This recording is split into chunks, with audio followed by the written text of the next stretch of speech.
ሰላም ለክሙ አሃዊየ ወአሃትየ እፎ ሃሎክሙ አነ እግዚአብሔር ይሰባህ ደህና ሃሎኩ ወአንትሙኒ ደህና ከመ ትከውኑ ተስፋየ ውእቱ።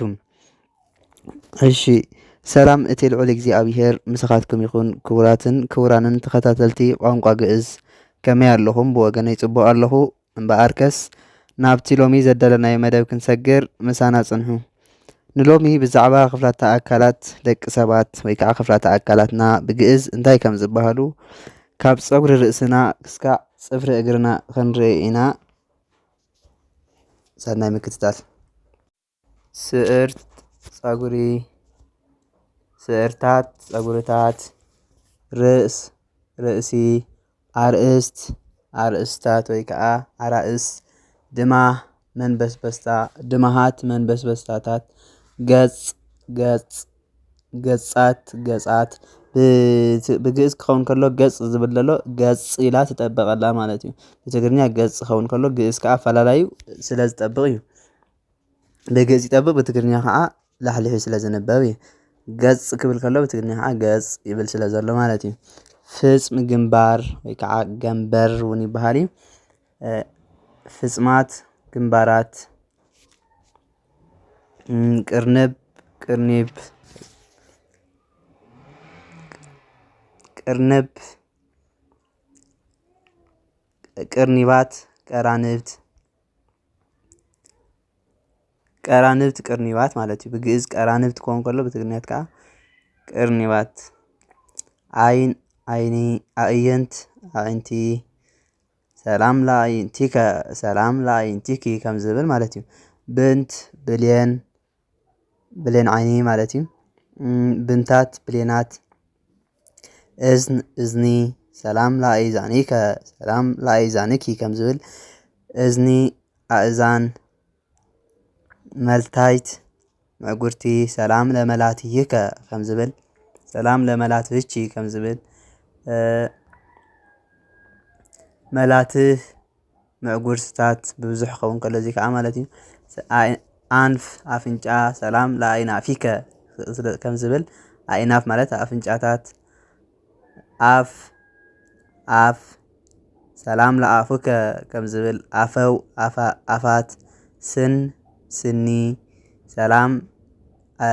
ሰላም ለኣስናኒከ ኣስናን ብብዙሕ ማለት እዩ። ስንታት። ልሳን መልሓስ ሰላም ለልሳንከ ሰላም ለልሳንኪ ከም ዝብል ልሳናት መላሕስ መልሓሳት ወይ ከዓ መንሰክ መንከስ መናስክት መንከሳት።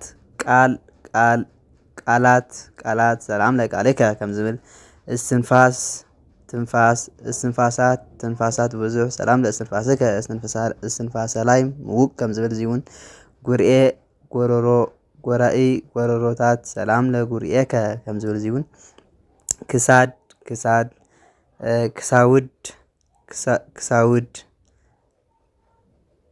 ሰላም ለክሳድከ ከም ዝብል እዚ መትከፍ መንኩብ ወይ ከዓ መንኮርኳዕታ እውን ይበሃል ብትግርኛ።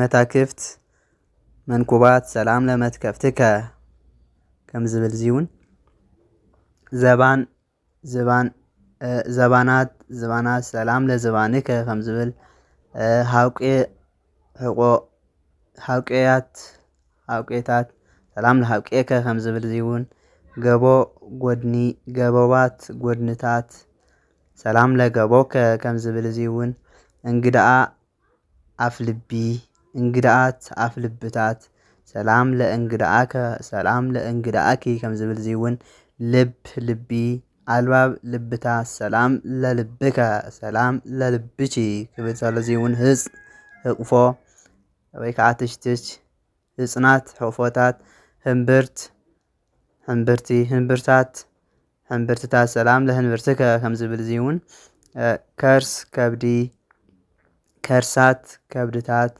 ኩሊት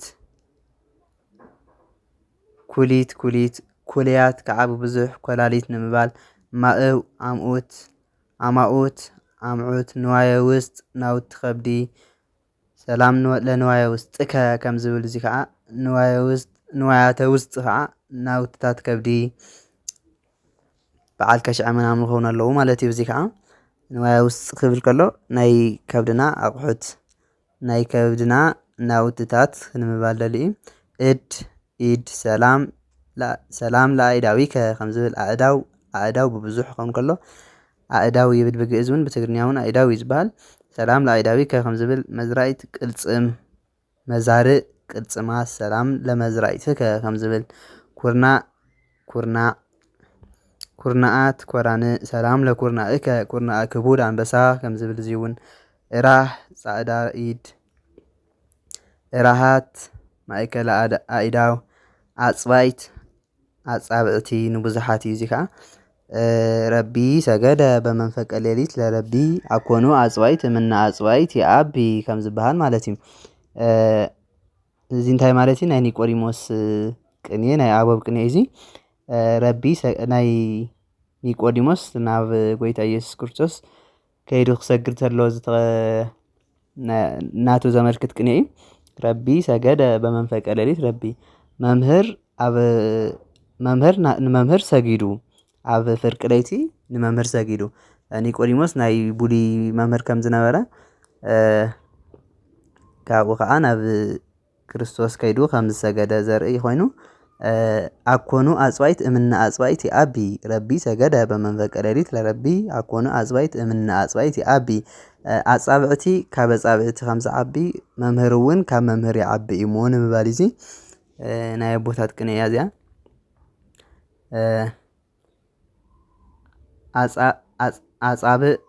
ኣጻብዕቲ ኢና ኣለና ጽፍሪ ሰላም ለአጽፋረ እግርከ ከም ዝብል ኣጽፋር ጽፍርታት ቁይፅ ሰለፍ ሰላም ለአብቅያጺከ ከም ዝብል ኣብቅያጽ ከዓ ሰለፋት ብብዙሓት ክኸውን ከሎ ማለት እዩ።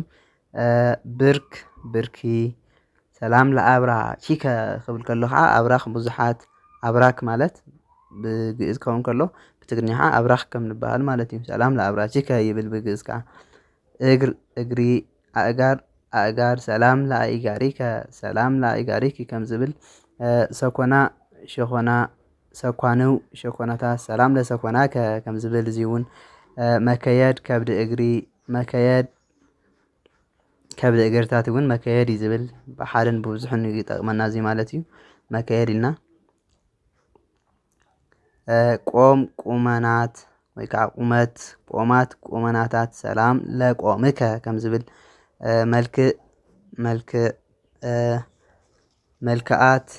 መልክዓት ብዙሕ ሰላም ለመልክዕከ ከም ዝብል እዚ እውን እሺ እምበኣር ንሎሚ ዘቕረብናዮ መደብ ነዚ ይመስል ነይሩ። ኣብ ቀጻሊ እስካዕ ንራኸብ ሰሰናዩ ይምነየልኩም። ወስብሃት ለእግዚአብሔር ወለወላዲቱ ድንግል ወለመስቀሉ ክቡር